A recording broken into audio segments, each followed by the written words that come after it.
세입자가 그동안 밀린 월세 다 드리겠습니다, 소취해주세요 라고 요구하면은 소송을 반드시 취하해야 될까요? 아닙니다. 그러니까 소송을 계속 진행하고 싶다고 하면은 진행을 해도 되는데요. 안녕하세요. 부동산 임대차를 전문으로 연구하는 법률사무소 진리 대표이사 석초석호입니다. 상가 임대차 보호법에 따르면은 세입자가 월세를 3기 이상 연체한 경우에 임대인은 임대차 계약을 해지할 수 있다라고 명시가 되어 있거든요. 여기서 이제 3기 차임액은 연달아서 3개월을 연체했을 때는 물론이고 띄엄띄엄 연체해서 연체된 액수가 이제 3개월치 이상을 넘어간 경우도 해당이 됩니다. 그러니까 월세 체납은 아까 말씀드린 것처럼 계약 해지에 사유가 되기 때문에 계약 만기가 아직 되지 않았다고 하더라도 임대인은 언제든지 계약을 종료시키고 세입자를 내보낼 수 있게 되는 거죠.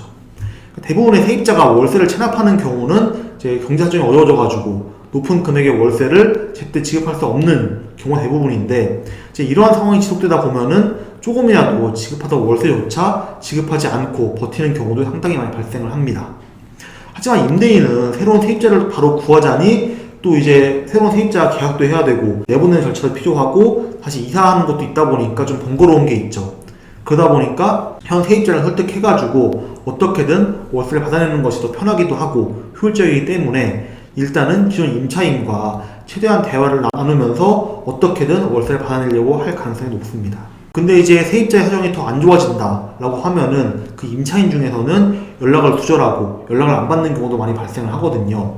그런 경우에는 우선 임대인으로서는 연락이 두절된 세입자와 연락을 하고 그 세입자를 찾는 게 시급하겠죠. 그러니까 한마디로 3기분 이상의 월세를 체납했으니까 기존 임대차 계약이 해지되었다라는 사실을 내용증명이나 문자를 통해서 임차인에게 통보를 함으로써 임대차 계약의 종료 의사를 임차인에게 정확하게 표시하는 것이 좋습니다.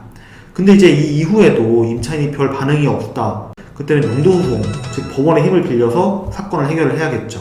물론 이제 이러한 소송은 최후의 수단이긴 하지만은 결과적으로는 정말 깔끔하게 문제를 해결하는 방법이 될 수도 있긴 합니다. 용도소송을 진행할 생각이다 라고 한다면은 법원에 사전에 보전 처분을 신청하는 것을 추천을 드립니다. 왜냐하면은 부동산 점유정금지 가처분 요거를 신청하지 않는다고 하면은 기존의 임차인이 부동산 점유권을 다른 사람에게 넘겨줘서 용도소송의 그 판결의 효력을 없는 걸로 만들 가능성도 있거든요. 가끔 이런 경우도 있긴 합니다.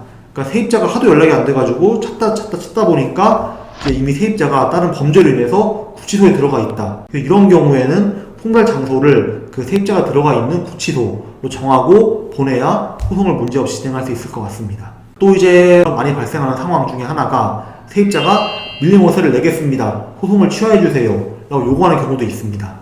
이러한 경우라고 하면은 소송을 내가 취하해줘야 되는 것인지 소송을 진행할 수 있는 것인지 궁금하실 텐데요. 아무리 세입자가 뒤늦게라도 밀린 월세를 냈으니까 소송을 취하해달라고 요청한다고 하더라도 임대인은 소송을 반드시 취하해야 되는 것은 아닙니다. 진행하고 있는 소송의 특성을 고려해야 되는데요.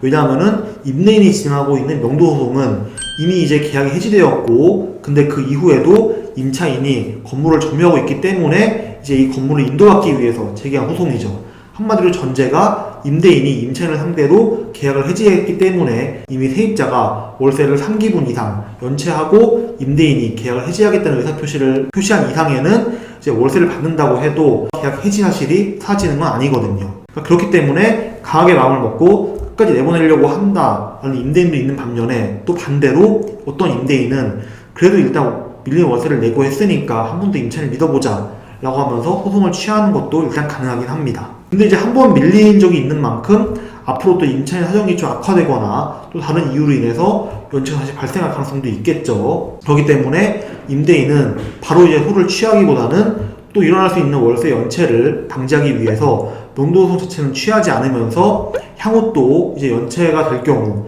또는 계약 해지 사유가 발생할 경우에 세입자는 건물을 몇 년마다 며칠까지 건물주에게 인도해야 된다 라는 내용을 포함해가지고 뭐 조정을 받는다거나 아니면 허약 공고 결정을 받는 경우도 이제 하나의 마무리하는 방법이 될 수 있을 것 같습니다. 오늘은 단순히 명도소송을 통해서 세입자를 내보내는 것 뿐만 아니라 드물게 이제 세입자와 합의가 될 수도 있는 상황에 대해서 어떻게 대처를 해야 될지 설명을 드렸는데 도움이 되었기를 바랍니다. 다음에 또 영특한 채널에서 유익한 정보 전달드리도록 하겠습니다. 감사합니다.